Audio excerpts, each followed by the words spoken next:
Hi guys, good morning. So it's Missy here again. Welcome back to my channel.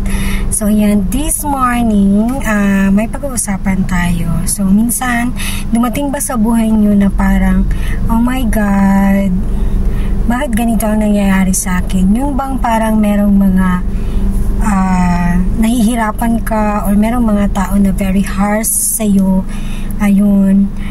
Pero hindi mo alam pala na yung mga bagay na ganyan nangyayari sa iyo because instrumento pala yun para may makuha kang bagay na makakabuti sa iyo at maganda sa iyo.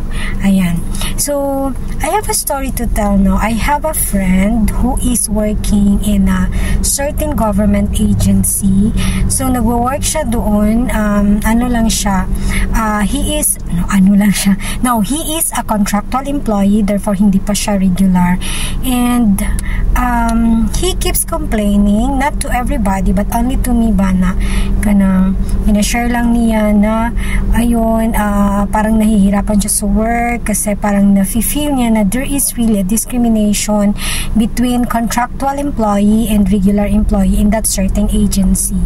And naawa na nga ako sa kanya, but because he is a family man, kailangan talaga niyang magtrabaho. Ayun, so parang wala siyang parang wala siyang rason or parang ayaw talaga niyang huminto even though very toxic na yung environment, even though na parang nahirapan na siya, nasasaktan na siya, tinitiis lang talaga niya for his family. And ayun, one time merong na hindi na sila i-renew daw ng contract kasi the direct boss doesn't like him for some reason, no, ayun, ganun. So, I know he is a good worker naman, marunong magtrabaho at talagang napakahusay niya sa kanyang trabaho. Pero ayun, one time, parang nagkaano sila, conflict ng direct boss, or I mean direct supervisor niya. Yun, so parang hindi yata siya i-renew, pero I do not know if pero sabi niya parang hindi daw yun parang tinatakot lang siya para at least sunod-sunuran siya sa mga gusto ng kanyang direct boss. So dahil ganun ang nangyari sa kanya, out of the blue yun, siya, parang napapagod din siya, so nag-try siya apply online. And yun lang, hindi naman din niya iniisip yun, hindi niya fina-follow up kasi parang yung ina-applyan niya is parang parang out of the blue lang, parang lang siya, pero hindi talaga siya sincere because he really loves his job na with that certain agency and he thinks capable naman siya para magkaroon ng item. Ayun, so wala lang, and then ayun, nagtitiis lang din siya, and then oh my God, after 6 months, meron na namang parang major na nangyari sa kanya and the direct supervisor, and he really decided not to quit his job there. So ayun, so parang wala na siyang pakialam kahit kahit maghanap pa siya ulit ng trabaho. So ayun, so ang nangyari, umalis siya, pero parang lang siya, hindi naman siya pala absent, no, pero nag-absent lang muna siya for a while para mag-relax, pero he is planning na talaga to stop and to end his contract in that certain agency. And yung parang that time na hindi siya parang emotionally siya bother, yung nasaktan talaga siya, hindi niya alam kung ba ang gagawin niya yun, and then kung saan kaya siya mag-apply or kayang tatrabahuin niya. So yun pala, tanggap na pala siya, may isang job offer na pala siya na item na sa isang government agency din. After that day na parang nagkaano sila ng kanyang direct supervisor.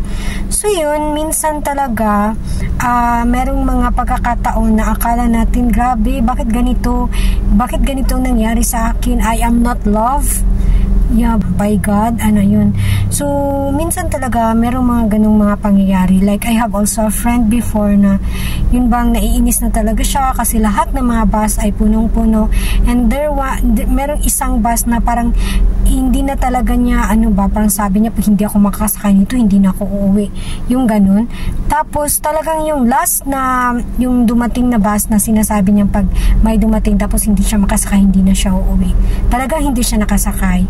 At grabe siya parang disappointed talaga. And alam nyo kung anong nangyari? Yung bus na yon sa unahan lang gamay sa katong iyahang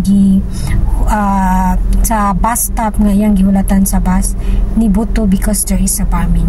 So lahat talaga pala ng mga pangyayari sa ating buhay ay may rason. Kaya minsan siguro pag mayroong mga hardship na ating dadaanan, so isipin natin na baka merong mas magandang mangyayari sa akin kaya nangyari ito. So maybe this is the step or this is the reason para ma-achieve ko yung goal na gusto kong i-achieve. So yun lang for this morning my friend, kasi baka late na ako. The time is 7:33 and alam nyo naman na hindi ako yung tipong taong gustong malate. Gusto ko palagi akong at least pinaka less na 15 minutes before the time. Ayun, so thank you for watching my vlog again, my friend. Hope to see you next time. Bye for now.